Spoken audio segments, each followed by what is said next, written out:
So with all this going on, an extraordinarily busy week, what should we expect from the Biden presidency? Well, I'm pleased to be joined by Michigan Congresswoman Debbie Dingell. Congresswoman, thank you very much indeed for joining me. It's great to be with you.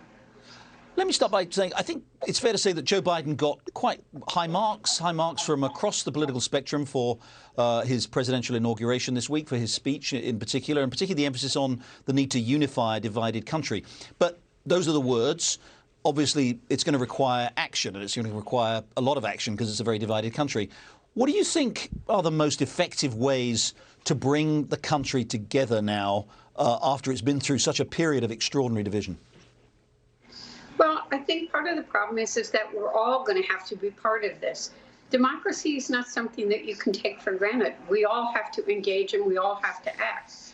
He will be a leader. He knows how to work across the aisle. He treats every single person that he meets with dignity and respect. He wants to learn what they think and how he finds that common ground. So I think he's the right man at the right place, but all of us have a responsibility to start to.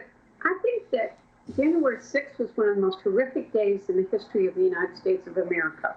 But I think a lot of people paid attention to it. I've talked for years of the concern of the fear and hatred we've been seeing gnawing away at our country and at the pillars of our democracy. I think a lot of people were horrified and have realized that we all got to start listening to each other, talking to each other more. I'm sure you're right. I think almost everybody was horrified by what they saw on January the 6th, and I think most people with a sort of sense of decency and conscience condemned it.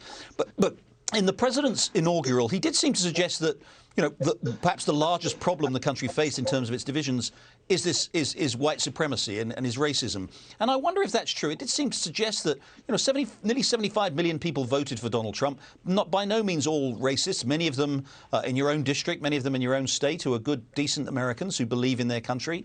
Do you think this emphasis on the threat from white supremacy is maybe not addressing the concerns that many voters have? Well, I've been very clear with Democrats that I have been speaking to that we cannot. I was somebody in this country that predicted Donald Trump could win 4 years ago, and everybody got mad at me and thought I was crazy, and I was correct, because I don't think 4 years ago we talked about trade in a very good way, and that I don't think that people realized how many workers have lost their jobs and have seen them shipped overseas.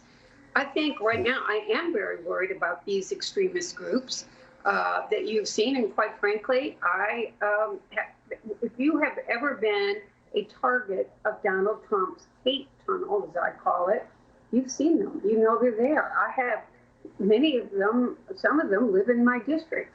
One of the worst domestic terrorist attacks in the United States was the Oklahoma bombing by the Michigan militia.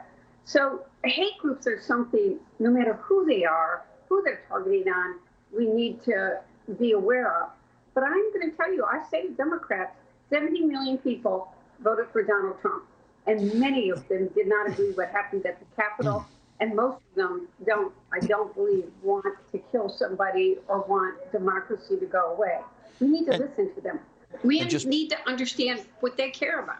And just briefly, because we've got to take a break, Congresswoman, there are Democrats who talk about the need to kind of re-educate the country, half the country who, you know, you hear talk about people need to be, you know, sort of a reprogramming even of those people who were sort of somehow deluded by Donald Trump, and that we need an education program for them. What do you say to those people?